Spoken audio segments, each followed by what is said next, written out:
மக்களவைத் தேர்தலுக்கு முன்பாகவே டெல்லியில் அனைத்து தொகுதிகளிலும் வெற்றி பெற்ற ஆம் ஆத்மி. அரவிந்த் கெஜ்ரிவால் கைது எதிரொலி பெரும் பரபரப்பு. அதாவது டெல்லி முதல்வர் அரவிந்த் கெஜ்ரிவாலை நேற்று முன்தினம் இரவு அமலாக்கத்துறை கைது செய்தது. ஏற்கனவே டெல்லி மதுபான கொள்கை வழக்கில் டெல்லியின் துணை முதல்வர் மணிஷ் சிசோடியா உட்பட 2 அமைச்சர்கள் கைது செய்யப்பட்டுள்ளனர். இந்த வழக்கு விசாரணைக்காக ஆஜராகும்படி கெஜ்ரிவாலுக்கு அமலாக்கத்துறை சார்பாக பல முறை சம்மன்கள் அனுப்பப்பட்டு வந்தன. மேலும் தேர்தல் நெருங்கும் நேரத்தில் அரவிந்த் கெஜ்ரிவால் கைது செய்யப்படலாம் என்று ஏற்கனவே தகவல்கள் வெளிவந்தன. இந்த நிலையில்தான் நேற்று முன்தினம் டெல்லி உயர்நீதிமன்றத்தை அரவிந்த் கெஜ்ரிவால் நாடியிருந்தார். ஆனால் கெஜ்ரிவாலின் மனுவை நீதிமன்றம் தள்ளுபடி செய்துவிட்டது. அதனை அடுத்துதான் கெஜ்ரிவால் அதிரடியாக கைது செய்யப்பட்டார். அமலாக்கத்துறையின் இந்த நடவடிக்கையை எதிர்த்து இந்தியா கூட்டணி தலைவர்கள் தங்களின் எதிர்ப்பை தெரிவித்து வருகிறார்கள். அதிலும் குறிப்பாக தமிழக முதல்வர் ஸ்டாலின் அவர்கள் கடுமையாக எதிர்த்து வருகிறார். அரவிந்த் கெஜ்ரிவால் விஷயத்தில் அமலாக்கத்துறை 10,000 கோடி வரை ஊழல் நடந்துள்ளது என்றது. அதன் பிறகு 2,000 கோடி ரூபாய் கை மாறிவிட்டது என்று குற்றம் சாட்டியது.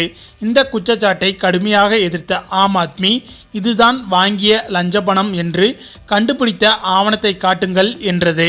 ஆனால் இதுவரை அமலாக்கத்துறையிடமிருந்து இதற்கு பதில் வரவில்லை.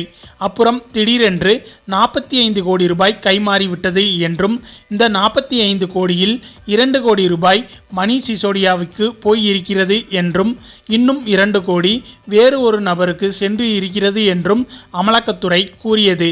சரி, 45 கோடியில் இந்த 4 கோடி போக மீதி உள்ள பணம் எங்கே என்று கேட்டால், அந்த பணத்தை கோவா தேர்தலில் ஆம் ஆத்மி செலவு செய்துவிட்டது என்று அமலாக்கத்துறை விளக்கமளித்தது.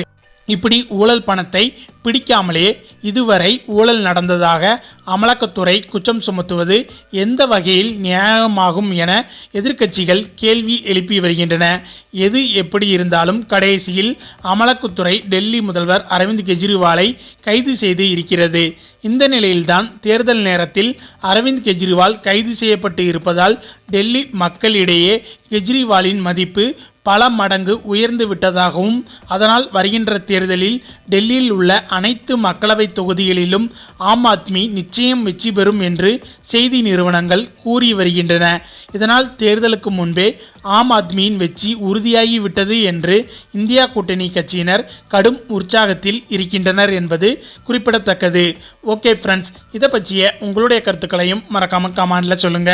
மேலும் இந்த வீடியோ பிடிச்சிருந்தா லைக் அண்ட் ஷேர் பண்ணுங்க, நம்ம சேனல் சப்ஸ்கிரைப் பண்ணுங்க, கூடவே பெல் பட்டனை கிளிக் பண்ணுங்க. தேங்க்ஸ் ஃபார் வாட்சிங்.